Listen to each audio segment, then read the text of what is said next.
Today on CHGO Blackhawks, we take a look 5 years into the future. Who are the contenders? Are the Blackhawks among them? Find out next on CHGO Blackhawks.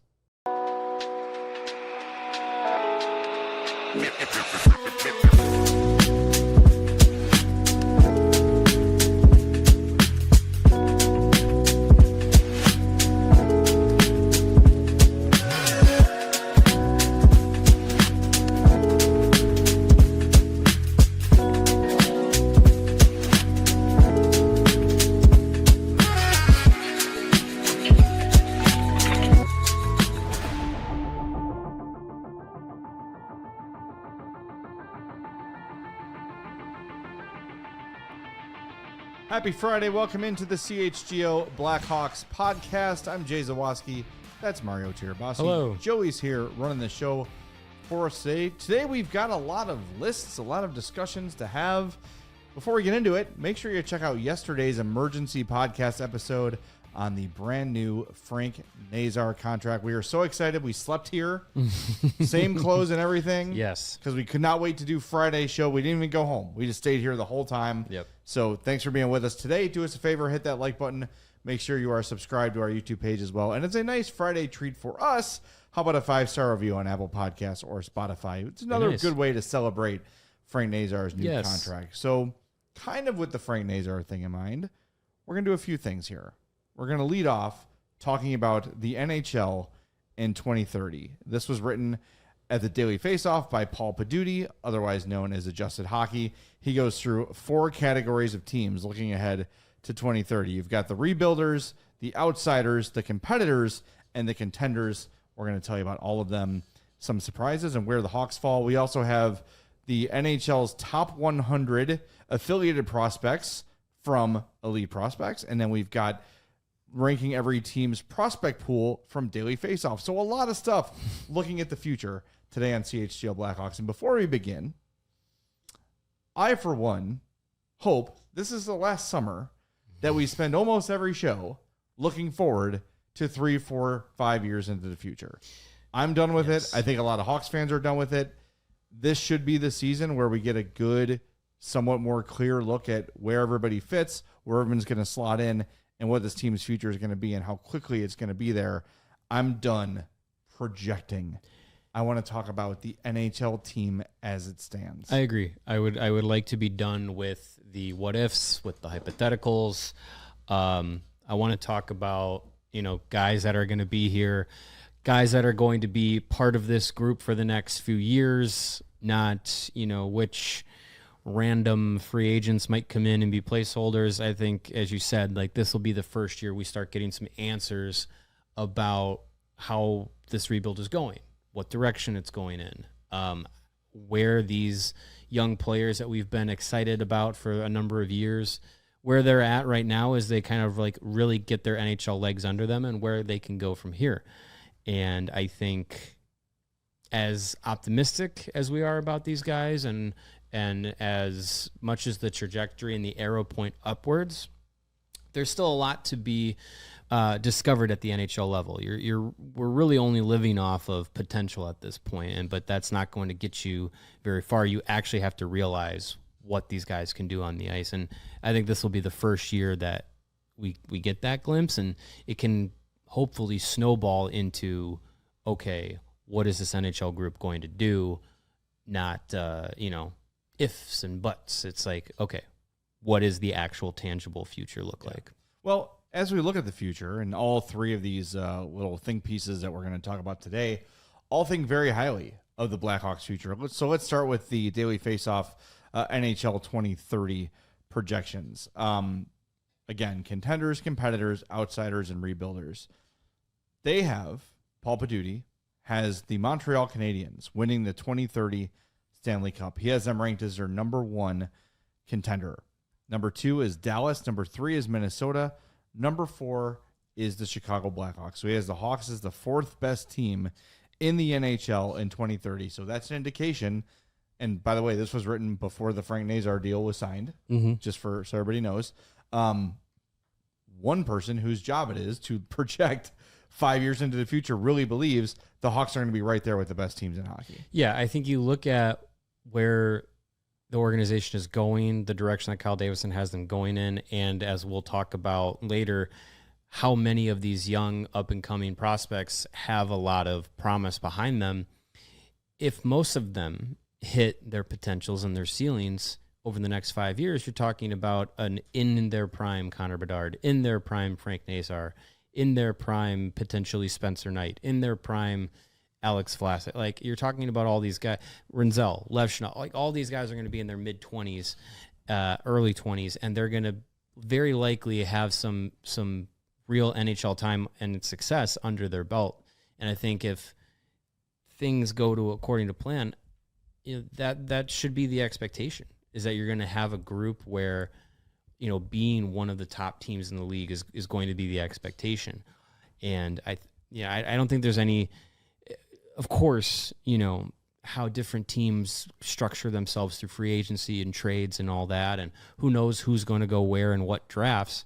But I think based off of what we know right now, the future is incredibly bright for the Blackhawks. And, you can say the same for Montreal. They got into the playoffs last season. They've been one of those teams that's like, okay, they're getting a lot of these young guys into the league. What are they going to do? Well, they got over the hump last year. They got into the postseason, and it's, you look at Caulfield and Suzuki and Slavkovsky and Lane Hudson and like all Demidov and all these guys that are going to be part of that group over the next 5 years. Like, they're all going to be hitting or just stepping into their primes within that range.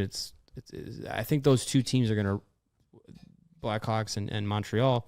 It'd be fun if they met in the Stanley Cup final. I think that would be a really revenge. That'd be a really good long-term storytelling. 50 years later, but I mean, I think those teams are going to run parallel with each other. So here's the way Paul breaks it down. So he's got for every team the 2030 controlled core, and then a little breakdown. So the 2030 controlled core: Connor Bedard, Frank Nazar, Sam Renzel. Paul says Chicago's a little further along. It's a long and winding road to competitiveness than San Jose. GM Kyle Davidson has amassed picks and has continuously layered future NHL talent. Here's the potential Hawks depth chart with their respective ages in June 2030. Forwards: Bedard, 25, Nazar, 26, Frondel, 23, Moore, 25, Boisvert, 24, and Lardis, 24.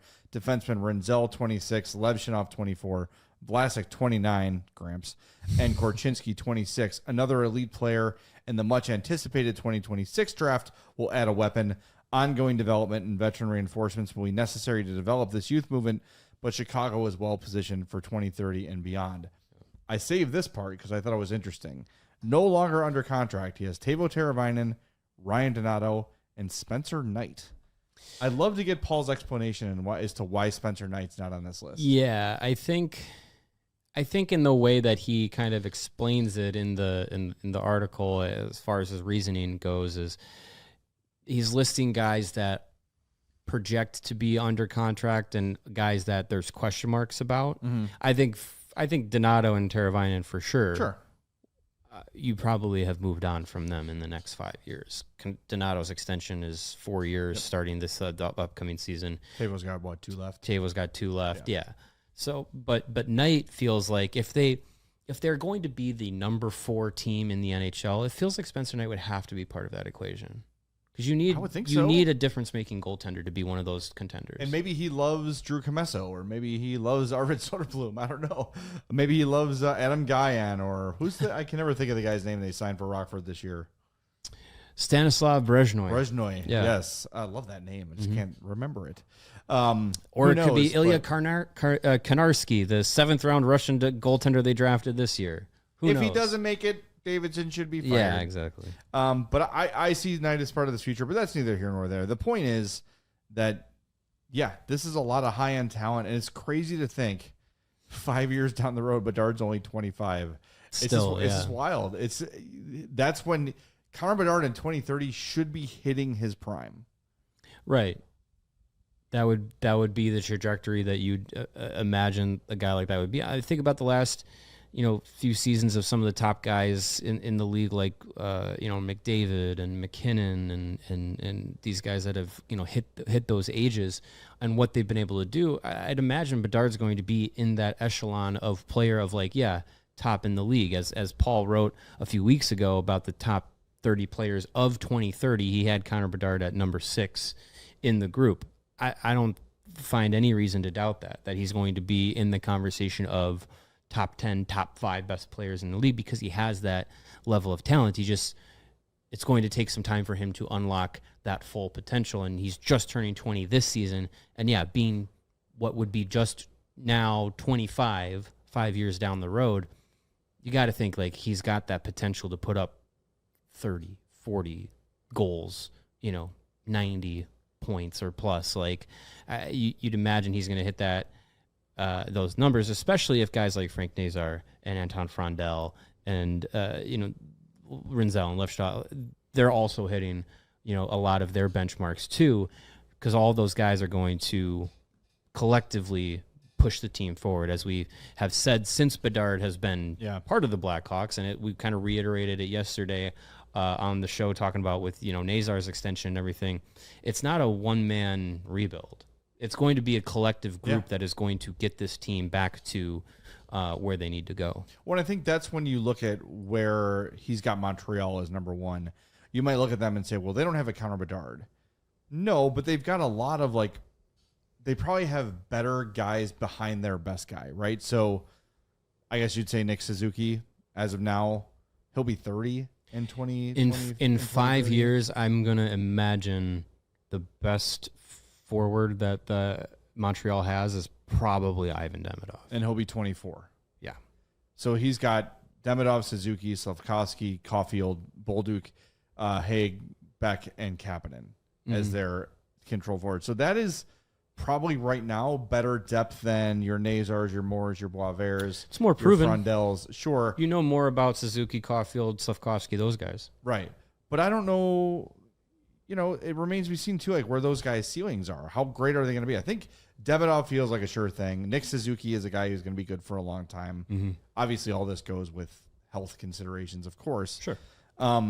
But I think, if the Hawks can get, and I hope they're not so bad that they're a number 1, number 2 pick, but if they do luck out and get a chance at Gavin McKenna, if somehow Pittsburgh doesn't just get gifted him, as we've been speculating for months, that changes the story too. And I think it's interesting that Paul, not interesting, but it's important that Paul pointed out that another huge piece of the Hawks' future hasn't been drafted yet.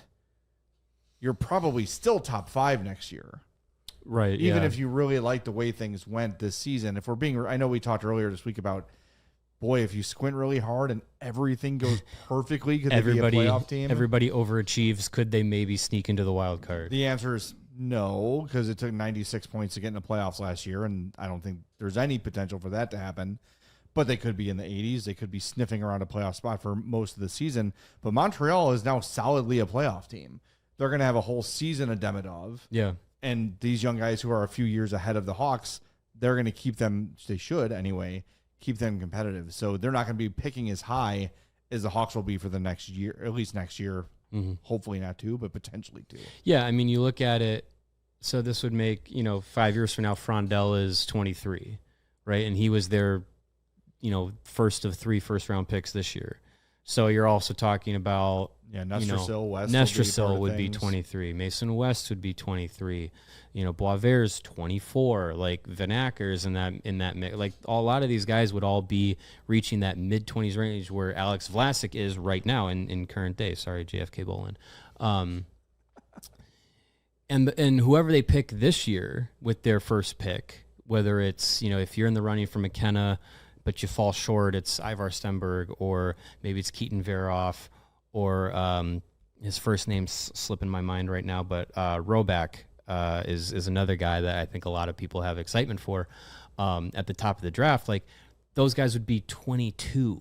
Yeah. They'd probably have like a year or 2 of NHL time under their belt, maybe a little bit more, who knows, depending on, their development paths. But I think you'd be talking about another young player that's going to be in that mix. And I mean, we've talked about this week, how free agency has changed, how the trade market has changed, how the salary cap continuously going up is going to change and change and change.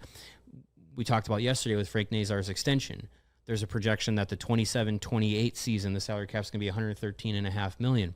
Well, Alan Walsh is a player agent and really in tap with a lot of these things.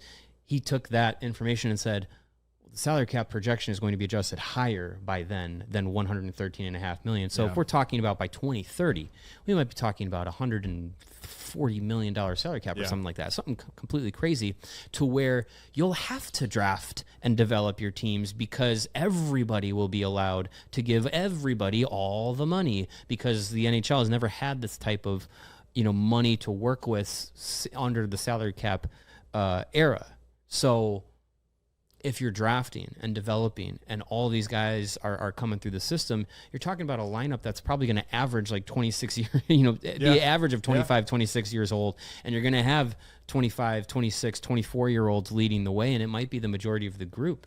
Well, the crazy thing, too, is we got to hit the brakes on. I know we're late, Joey, sorry. But, he's got them as a fourth best team in hockey then, and your core is still 26 or younger. Right. So their best might not even, their best is probably ahead of that. That's what the 09-10 Blackhawks were. Yeah. That age range. All right, we're going to hit the break zone back in 2 minutes. If you've not done it yet, please hit that like button for us. Be sure you are subscribed as well. We'll talk to you in a moment on CHGO Blackhawks.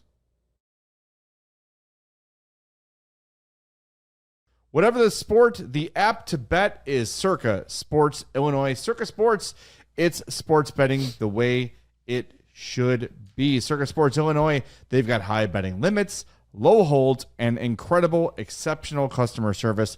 Bet on all your favorite teams in every game this season. We've got one more week of NFL preseason. Do you want to bet on that? Sure. Okay. Why not? You got 1 week to wait for the real thing. So start lining up your bets for the regular NFL season. You got spreads, props, futures, or in-game. Circa Sports has it. Fund and bet like a pro from anywhere, anytime in Illinois. The Circa Sports app is very easy to use, very intuitive. It is great. Cannot wait to start betting on the NFL this season. Download your new bookie today at circasports.com. Exactly. Must be 21 or older. Gambling problem? Call 1-800-GAMBLER. And if you don't have that number memorized yet, it's 1-800-GAMBLER. Should be easy to remember. Yes.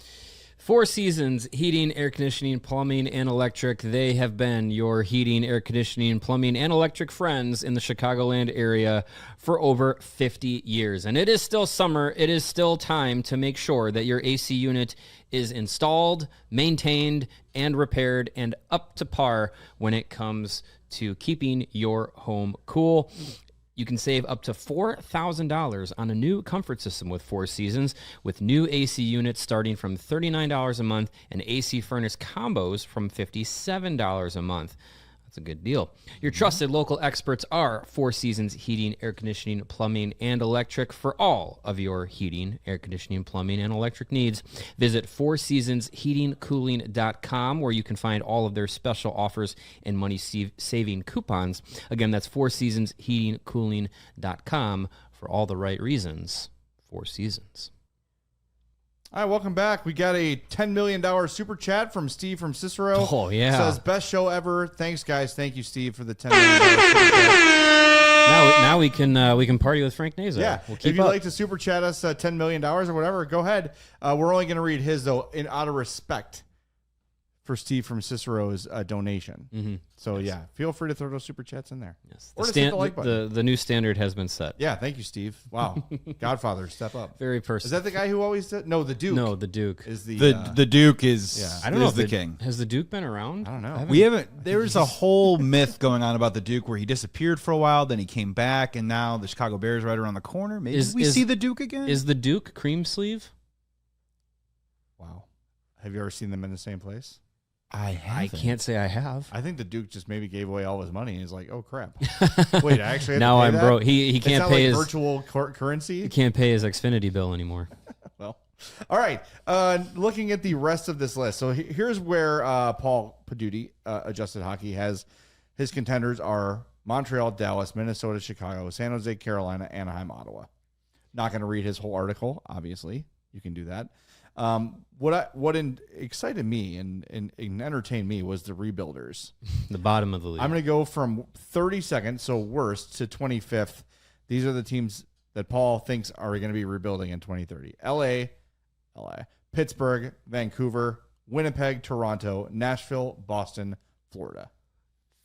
5 of those teams, if I'm doing my math correctly, are currently like cup contenders. Yeah. I think it's interesting that LA is the worst, but when you look at it, oh no, not that many. LA 4 was one of the rare teams that was able to pull off we're going to reload on the fly, keep our veteran core together, and be good again, because they were right there parallel with the Hawks. Then they had a big drop off for a couple years, and then they got right back up to competitiveness. Yeah. But at no point during any of that did anyone believe LA was a Stanley Cup contender. They were good. Maybe they win a round. Maybe they win 2. But I think that ship has sailed. Not if they play the Oilers. And you've got old-ass Anze Kopitar. You've got old-ass Drew Doughty, who are only getting older. I do think LA has the potential to be the worst team in hockey. You have Brant Clark, Quentin Byfield. And Byfield is gone. Because if they're going to rebuild. on his thing, sure, sure. If they're going to rebuild, why? I mean, that if you're completely bottoming out, yeah, you get rid of your best players to start it all over again. But Byfield is what, 22 now? I will look right now. As we both click-clack to figure it out. 23. Just turned 23 2 days ago. Oh, happy birthday. Happy birthday. 3 days ago. Happy birthday. Come on, man. So in 5 years, he's 28.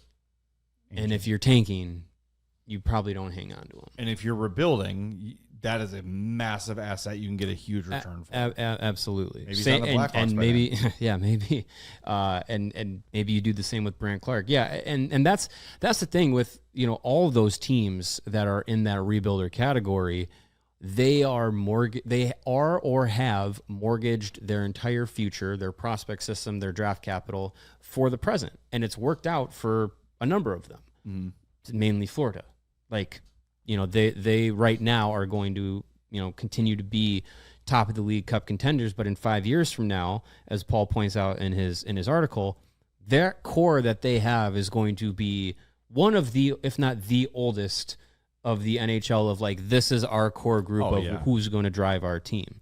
You got the list in front of you. The ages start with Brad Marchand at 42 years old. Seth Jones, 35. Carter Verhaeghe, 35. Barkov, 34. Reinhart, 34. Bennett, 34. Ekblad, 34. Forsling, 34. Kachuk, 32. Only 2 of those guys, I believe, will be anywhere close to the same echelon of player that they are now, and it's Barkov and maybe Kachuk if his body holds up. That's the question. I will say, too, I think Seth Jones is the kind of guy that can be as good as he is for a while. I don't know if there's going to be a big jump or a big drop off. I think he's going to be pretty steady his whole career. Maybe. But so for me, I always look to Jeremy Roenick when I think about Matthew Kachuk. And I'm like, how would Jeremy Roenick do at age 32? After all those years of getting his ass kicked, coming into the league at 19, in his age 32 season, which was his, 6th season in Phoenix, 75 games, 67 points. So he was still very effective at that point, but still played that very similar sacrifice your body every game, block shots, deliver hits, never turn back.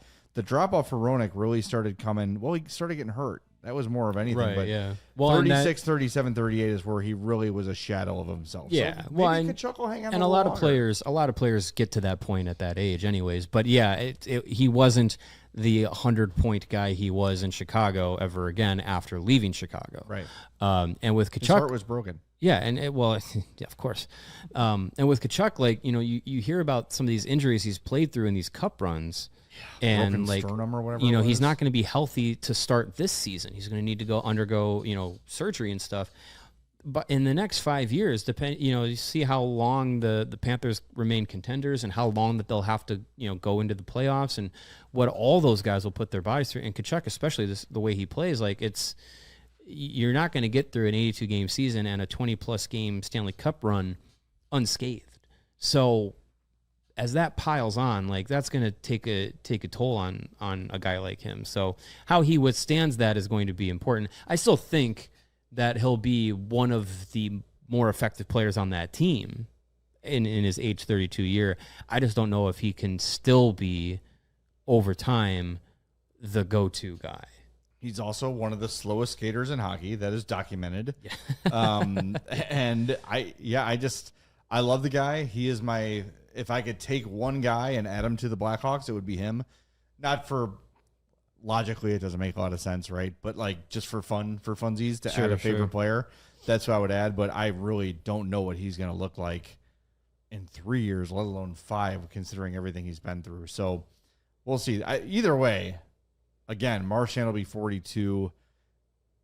They're going to be look. This is what you do. This is why the Hawks are where they are now. Is you sell out to win. You've got to win. You've got an opportunity to win. You sacrifice your draft picks. You sacrifice your prospects. You sacrifice everything because banners hang forever. Right. And would anyone right now trade one of the 3 Stanley Cups the Hawks won in the 2010s to make this era of Blackhawks hockey a little more palatable? Hell no. I sure as hell wouldn't. This is part of it. And I think I'll say, as much as I complained about talking about prospects to start the show, I do enjoy this part of the process to see, like, wow, look at all the hope that we have. Look at how much, when you really, break it down, this guy and this guy and this guy. And if they're all great, wow, they could be one of the best teams in hockey. That's on the table, and this is a time to enjoy that. But when you're a team like Florida, you are going to try to win every opportunity you can. It's why Bill Zito is probably considered the best GM in hockey, maybe one of the best GMs in sports, because he finds a way to get it done without completely ruining his NHL roster at all. Mm-hmm. And he brings these guys back for cheap. But at the end of that, there's a huge cost. Yeah. And that's why you look at the list of rebuilders, Pittsburgh is at 31, the second worst team in hockey, because they keep trying to extend the Crosby-Malkin thing. Yeah, they're going to start. They're going to start their tear down process, and it's going to probably take a while, and it's probably going to take a season or 2 to go through that process, and then you'll have to be at the bottom and then swing back up. Even if they get McKenna too, it's going to be a long road for them to be good again. Pretty likely. And Vancouver, who knows their direction? Toronto, Winnipeg, again, that's 2 teams that are mortgaged out for the here and now, and the prospect system is not robust to bring guys and cycle them through. That's why a team like Carolina is like, yeah, they're kind of going for it now, but they also have those pieces that'll probably cycle through. Yeah. That's why they're in the contender range. The other categories, outsiders. So this goes from 24 to 17. The Rangers, Islanders, Sabres, Flames, Lightning, Blues, Kraken, Avalanche. So these are not playoff teams in 5 years. I don't know about Colorado. Colorado, got a good young first core. Team out of the postseason. Sure. Your competitors from 16 to 9, Vegas, Philly, Washington, Edmonton, Columbus, Detroit, New Jersey, Utah, and again, the contenders, Ottawa, Anaheim, Carolina, San Jose, Chicago, Minnesota, Dallas, Montreal. Where are you at on the Minnesota thing?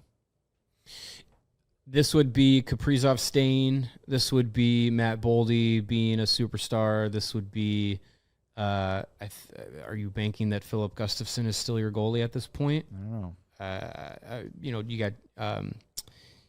he's got Gustafsson Wallstead. and Kaprizov no longer Wallstead. Under contract on this list. So he's going with Boldy, Bouillon, and Brock Faber? Or Marco Rossi. All 3 of those guys off the team. And he's got them as the 3rd best team in hockey. I don't see that. If they can't do it if Kaprizov's not there. If Kaprizov is not there, who's your driver? Boldy's a really good player. He's a good player. He's not a driver. Player. No. Bouillon's a good player, not a driver. Faber's a good player, not a driver.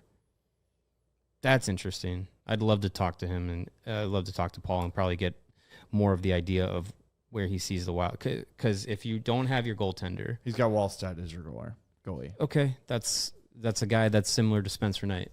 Like... He also points out that Craig Leopold, the Wild owner, spends in free agency. Okay, but what if no one hits free agency anymore? But why would you not bring Kaprizov back? Right. That's interesting. Okay, if Kaprizov's not part of the equation, I don't know about them being the 3rd best team in the NHL. I don't see that either. That's all right. The Minnesota Wild. We'll see.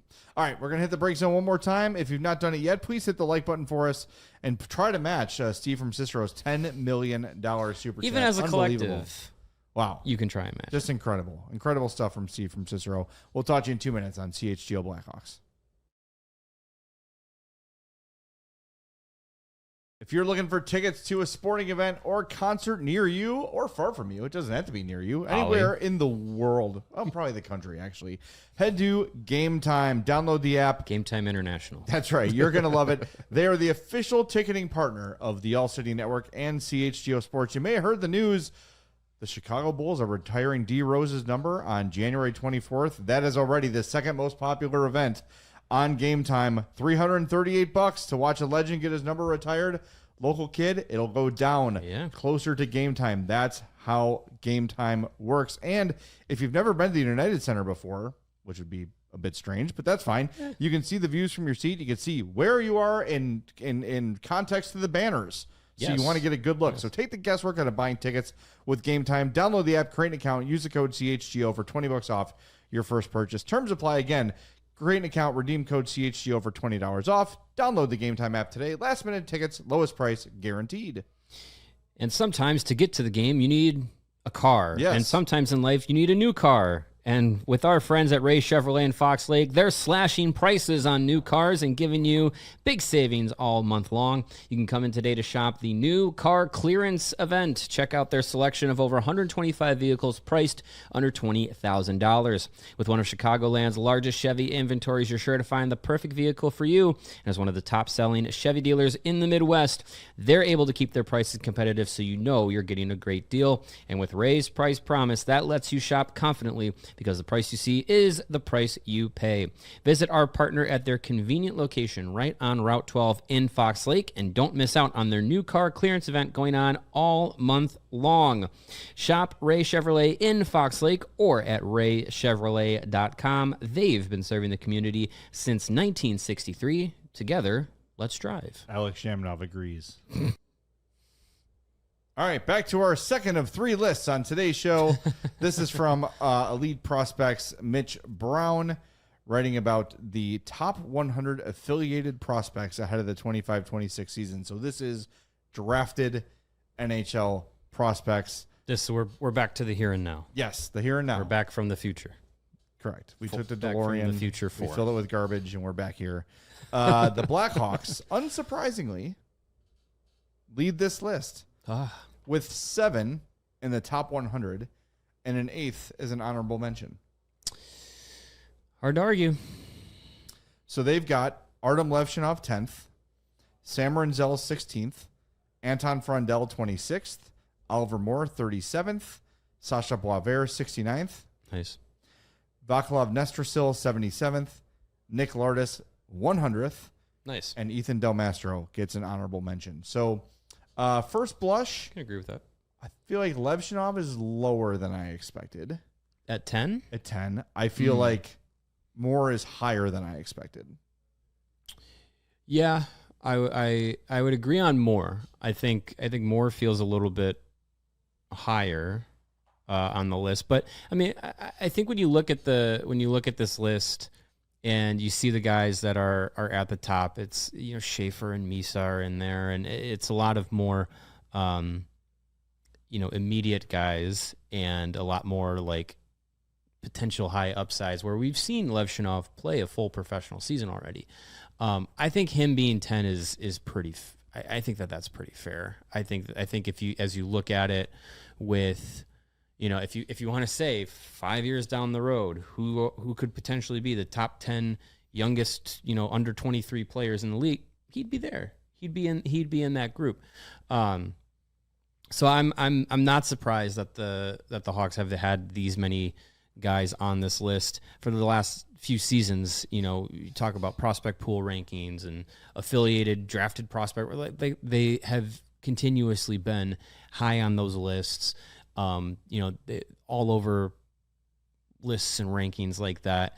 It's a testament to the scouting that Kyle Davidson and his group have done, because you find a guy like Nick Lardis in the third round of the 2023 draft, and now he looks like a guy who could jump into the NHL potentially within his first year of playing professionally. Like, it's not off the table that he could do that. You look at Sam Renzel. Like, that was a project pick, a guy coming out of the Minnesota high school system. Yeah. And when he was picked, it was like, maybe 4 years before he's even talked about playing professionally. And now it's 3 years he's already played in the NHL.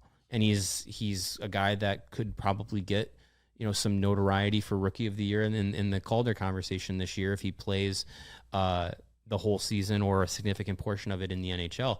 Like,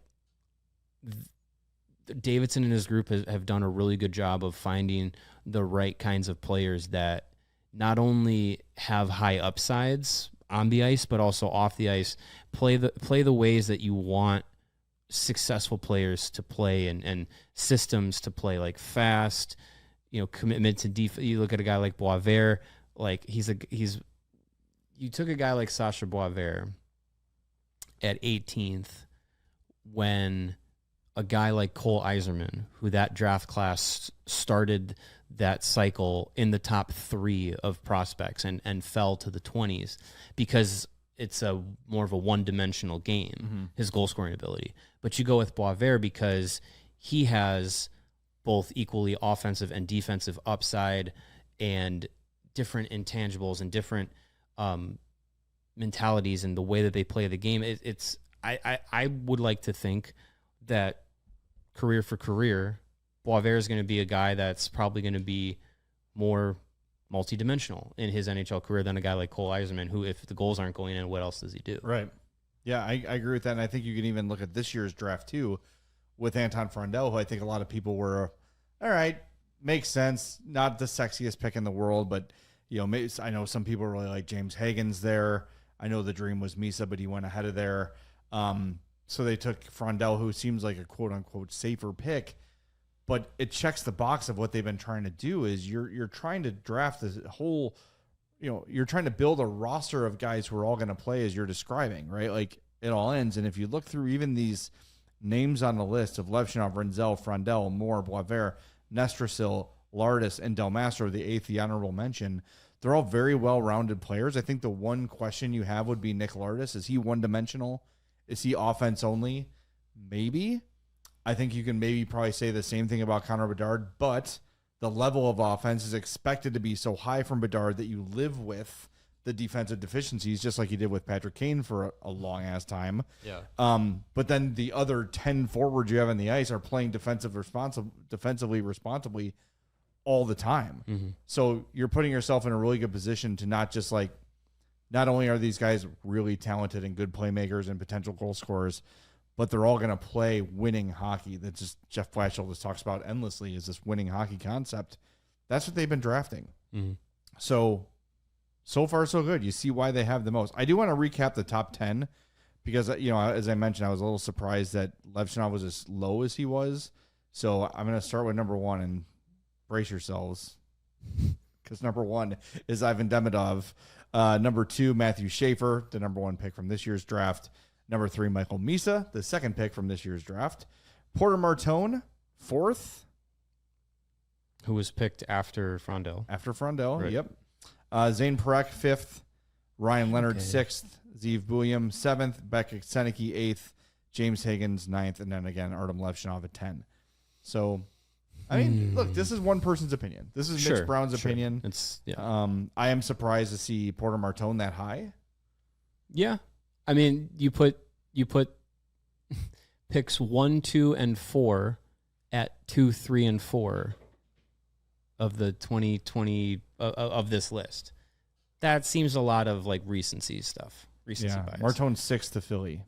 6th. Okay, 6. Yeah. So 1, 3, or 1, 2, and 6 are 2, 3, and 4. Right. I don't know. I again, like you said, it's individual opinions. It's different ways that people view a lot of these players. I tend to think Anton Frondel will be better than just outside the top 25 of this list when you start talking about him next year or the year after. I think his ability to be in a top 6 role, potentially be a top line wing, or maybe he ends up being a center in the NHL. I know he's been playing center so far in the preseason in the SHL. Like, there's a ton of potential there. There's a ton of scoring potential there. There's a really good two-way base game that's there as well.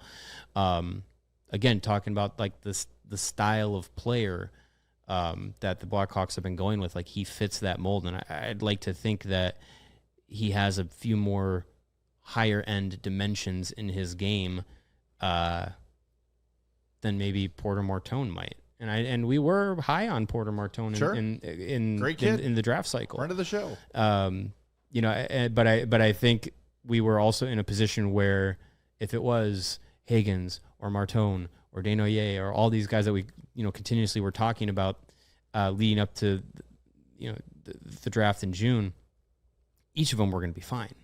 Fine picks. Desnoyers, by the way, at 19th. Ahead of Frondell. Yeah, interesting. Yeah. Again, one man's opinion. So we'll move from Mitch Brown's opinion at Elite Prospects to Stephen Ellis's opinion over at the Daily Faceoff. He has ranked every NHL team's 2025-26 prospect pool from number 1 to number 32. Number 1, he's got San Jose. Number 2, Montreal. Number 3, the Chicago Blackhawks. Well, I mean, it all aligns with what we're talking about with the 2030 hypothetical 5 years down the road. Hawks, Montreal, Sharks, they were all in that top echelon of the league. The Sharks had the second most players on the list with elite prospects, so it makes sense that that group is also leading this list here from Stephen Ellis. And yeah, I think as we talk about as Kyle Davidson has drafted and built the team, this is a result of scouting well, but also getting just the quantity of picks that they've had in the first round and second round, and being able to kind of see the early dividends paid on some of these players. Yeah, I have no complaints that they're in the top 3 of the league for as far as building for the future. Interesting note here from Stephen Ellis. He says the Hawks have a young prospect pool with many of their young talents still early in their development. I've loved their past 2 drafts, with a handful of their picks just missing out on this list. I wouldn't be surprised if around 14 or 15 prospects currently in the system became NHLers at some point. He says, obviously not all with the Hawks, but maybe. He says the Blackhawks still have their work cut out for them if they're going to start trending in the right direction, but hopefully it won't be long until Connor Bedard doesn't feel so lonely. Yeah, that ends this year because he's gonna have guys running alongside him this year that are in the same group as him as far as you are future pieces. He got more than half of a season of Frank Nazar last year. I think you're going to get a lot more of Sam Renzel, a lot more of Artem Levshinov. You're probably going to have some more of Kevin Korchinski in the NHL this year. I know those are all defensemen, but those are guys that are in that group with Bedard. Future pieces, young guys in their early 20s, guys that he can relate with, guys he can pal around with, and doesn't have to feel like I'm a kid with all my hockey dads. Like, no, like yeah. This is a group of young NHLers starting to grow together. Vlasic's there. You throw Oliver Moore potentially into the mix, Ryan Green potentially into the mix. Frondell and Boisvert are probably on pace to join this team in March. Or maybe April at the end of the season. Like the idea that Connor Bedard is going to be alone ends this season. I also think we talked a lot about, we did it on Thursday's show too, like about the vibes, right?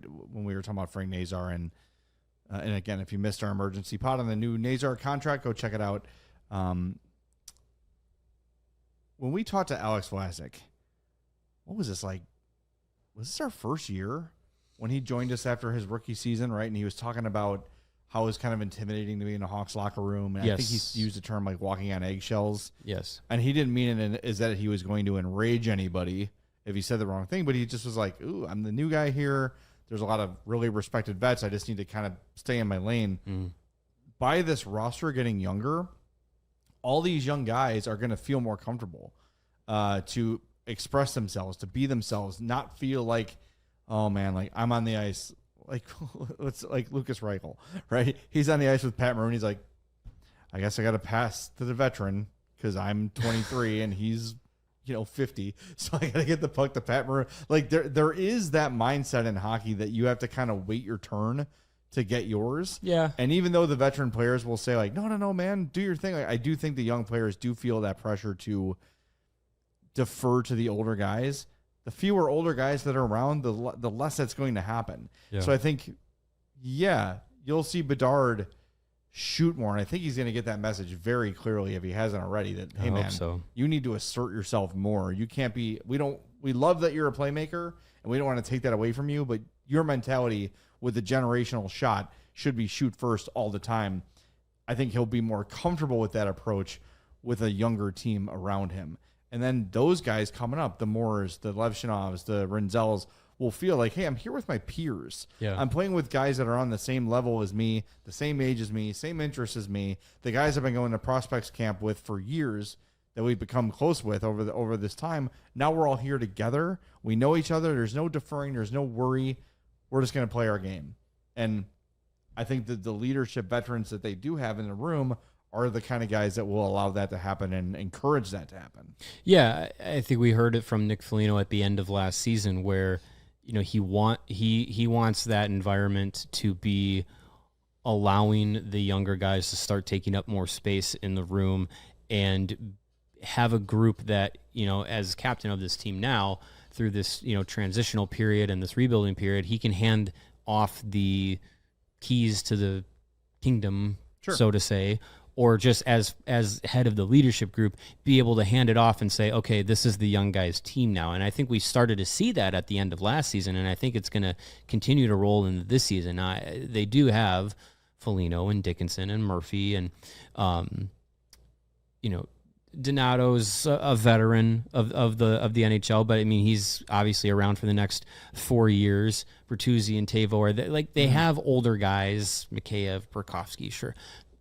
But most of them are on shorter term deals, and as those deals turn over, unless any of those guys play above their hockey cards significantly, like their spots are pretty much just are secured for as long as their contract is there. Mm-hmm. Most of those guys are unlikely to get contract extensions because of the talent that's coming up behind them in the group. And that's the group that Kyle Davidson is putting his stamp on. Mm-hmm. And you talk about, we did the prediction show of the 2030 Blackhawks, different than what we talked about earlier totally in the show, completely different. We said, Kyle Davidson is gonna still be the GM, because if this team starts developing and goes in the direction that it's supposed to with all these young guys coming through, those are all the guys that he's hitched his name to. So why would you get rid of them? The guys that he brought in and said, these are the guys that are going to turn the thing around, turned the thing around. Well, yeah, he's still going to be the GM. So those are the players that he's saying, and he's saying, like, these are my guys. These are the guys that we believe are going to, push us back up the league standings and moving forward.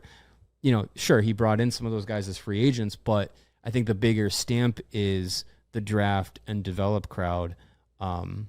And he's got a lot of them now. He's gone through 4 draft classes now, and we're going to start to see them start hitting the NHL. Well, I think too, like, as much as it frustrated a lot of people, his inaction at free agency sort of indicated that too. Like, hey, I'm gonna phase out these older guys. I'm gonna start thinking young, letting our guys get opportunities to play, and then when we kind of know what we have, then we'll make another bigger sort of move via trade, via free agency, whatever it might be, to get over that hump. And I do, now that I've had some time, like since July 1st, to kind of reflect on it and say, okay, well, when you look at who is available and when you look at, who is actually, like, at July 1st at noon signable, right? No one really, aside Nikolai Ehlers, moved. So I get it. I see where they're coming from. And now that you see that, it is exciting to see the door open for these young guys. And I think his patience, and if you look at all these lists we went through today, they all seem to believe in his patience. And they all seem to think that the Hawks are going to be in a very good position. They had him as Paul Pidutti had him as the 4th best team in the NHL in 2030. Elite Prospects has them with the most top 100 prospects in the league. And then Stephen Ellis has them as the third best system right now in terms of prospects. Yeah, and throw that on top of Scott Wheeler having them on the athletics list and inside the top 10 as well. And remember that these lists they don't count Bedard, Nazar, or Korchinski as prospects. Right. So if you want to throw those guys in, then they're even higher. Right. Exactly. It's so the arrow for the future is definitely pointed up. And as we talked about yesterday with Nazar's contract, we kind of talked about the idea of, the perception of the team and where they're going. Like, the people who are paying attention to the plan, people who are, dug in on what this team is actually doing and not just kind of perusing it once every few weeks or few months or whatever, and just only paying attention to what the NHL roster looks like. The perception is a lot different. The perception is way more positive than you'll hear from, quick snippets of national media or whatever it is. Well, yeah, I was listening to What Chaos from Wednesday, and they had a really good conversation about Connor Bedard. And I will say, like, for out of town guys, they were pretty much on it. One thing though I took issue with what Pete said was that, like, well, the Hawks are bad this year, then Kyle Davidson's fired. There is a 0% chance of that. All right, I'll say there's not a 0% chance. If all these prospects absolutely suck this year, everyone that gets an opportunity fails. If every prospect looks like Dookie, right? Then maybe. Then you start having or if there's like an off-ice violation, right? But other than that, which are pretty unlikely, I would think, Kyle Davidson is going nowhere. And I know there's a percentage of our audience that doesn't love that. But look, when you rebuild, you've got to let the GM see it out. He's got a plan. He has stuck to it. He has been open and honest about the plan since he took over. And he's been patient. And that's what, I mean, as frustrating as it is, I think all of us 5 years down the road are going to have a lot of gratitude that Kyle Davidson did show the patience that he's shown over these last few years. Yeah, you don't want to, when the salary cap is going up the way it's expected to, you don't want to get into a position where, guys that don't have the long-term future on the ice, but on the books, they do, because they're locked into long contracts, long inflated contracts. You don't want to be in that position, because then you're talking about having to scrounge and scrape and claw your way to being cap compliant and all this wasted money. You don't want to be in that position. Yeah. Well, the Nazar contract is a really good start. We got to wait and see what, Spencer Knight and Connor Bedard are going to be, but so far his negotiating history has been good too. Yeah, he's getting guys at or under value, I would say. Yeah. So it's a good track record. Yeah, I'm excited about it. I just as we said to start the show, hopefully this is our last summer of all this. Let's look 5 years down the road, and I'm sure we'll do it. We'll do it next summer too. But man, I'm just so ready for this new era to begin. Mm-hmm. And I think a lot of people feel like, well, it's begun already. Connor Bedard's been here. This is his third year. Like, that's just the beginning. He's just the beginning. Yeah. And it's really exciting that Nazar is committed to this team for 8 more years, and that they're committed to him, and they took that big risk on him. Not a risk. They took the big bet on him. Yes. Signing a deal after 55 NHL games. 56. Yes. Yeah. And if you missed it yesterday, Elliot Friedman said the biggest money total to a player ever given when it comes to games played. Mm-hmm. I think I said that correctly. The most money given to a player with his experience in the NHL. Yeah. Yeah. Because it was Kaprizov's total dollars on his current deal that he's on is $45 million after playing 55 games. Nazar's total dollars on his contract is like 46 and change after 56 games. So just a little bit more than Kaprizov. Hopefully he has the same kind of impact. Yeah. That'd be nice. It would be nice. Any teams on this list, by the way, when you look at the prospect pool that you think should be a little bit higher? One team that I think is pretty interesting is the Capitals. And I think everyone's like, well, when Ovechkin retires, they're toast. They're going to suck forever. Ryan Leonard, Cole Hudson, I think the big thing for them is Andrew Crystal and how good he's going to be. Yeah. I remember a lot of people wanted the Hawks to draft him because he's tight with Connor Bedard, but there were some work ethic concerns and those sort of things with him. If that's the kind of guy that hits, the Caps kind of you're not going to replace Ovechkin, obviously. No. But no. if you get what you think you're going to get from those guys, like that's a pretty good season. By the way, last year with the Spokane Chiefs, Andrew Crystal in 29 games had 72 points. Jesus.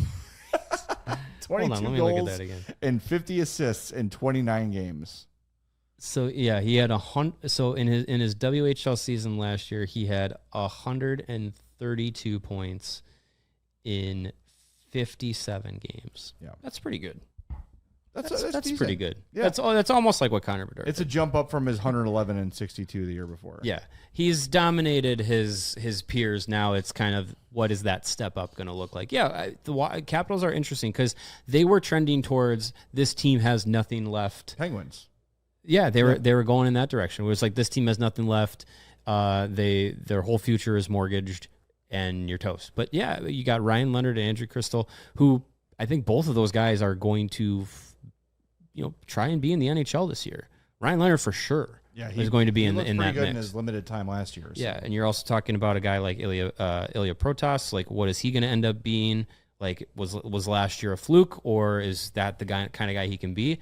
They're going to have some interesting players moving forward. That's a good one there with the Capitals. That is an interesting player, Ilya Protas, 6'5", huge, 198, skinny guy. But that is a very appealing player. Maybe that's what Vaclav Nestrasil will become. Hey, they really like him. Who knows? They really like him on the elite prospects list, so we like him too. And Mason West too is going to be so interesting to watch. And it didn't even mention like AJ Spellis, he's not on there, and he's been turning heads, and like there's a lot of guys that could have been on there. Yeah. All right, we're going to wrap things up soon. It's a good time to become a diehard here. I know it's been a long summer. I know we've been whittling away the days and weeks till hockey begins, until football begins. We've got the last Bears preseason game this weekend. They start next Monday against the Vikings. By the way, if you're a diehard, you could join us at the tailgate for a discounted price. I'm going to be there, I think. They play tonight, don't they? Yeah, I think so. Yeah. I know the Bears group's got to hustle back from the golf outing for their pre and post game, so that's definitely for a fun day after White Claw on the golf course, and then a preseason postgame show. That's a good way. That's a good way to spend a Friday. A well lubricated Greg Braggs on the postgame show. So enjoy that. But it's a good time to become a diehard because these fall sports seasons, Bears, Bulls, Hawks, they're all going to be getting underway. A lot more content coming your way in that regard. We've got several takeovers in the works for the Hawks season. Yep. So if you want to save on these events, tailgates, watch parties, takeovers, et cetera, you want to be a diehard. You save 20% on all of our events. You get a free shirt or hat the moment, well, not the moment, they have to ship it to you, but when you sign up, you get your choice of a free instantaneous. The year is 2030. It's an NFT. It goes directly to your phone. Yeah, exactly. So take advantage of it. It's a good deal. It's a good plus you get Patrick Norton's daily newsletter that I open up every morning just for him. I said, hey, do I have to read? He goes, just open it. Great. I open it every morning. On both the email accounts, I get it too. But yeah, we'd love to have you as part of our diehard program here. Go to allchgo.com to join. It's a great time. Adam Johns just jumped on board for the Bears season. So much more coming up. Cubs, they're going to be in the playoffs probably, hopefully. Top wild card. Knocking on wood. So it's a great time to become a diehard. Do it today.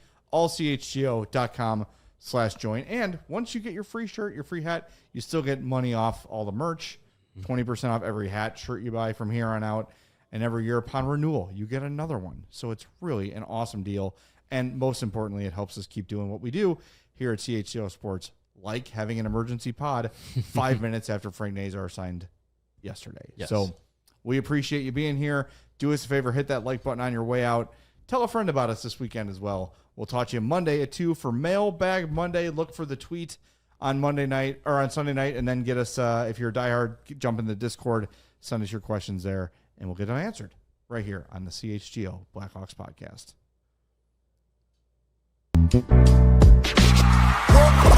We all silly like the mayor.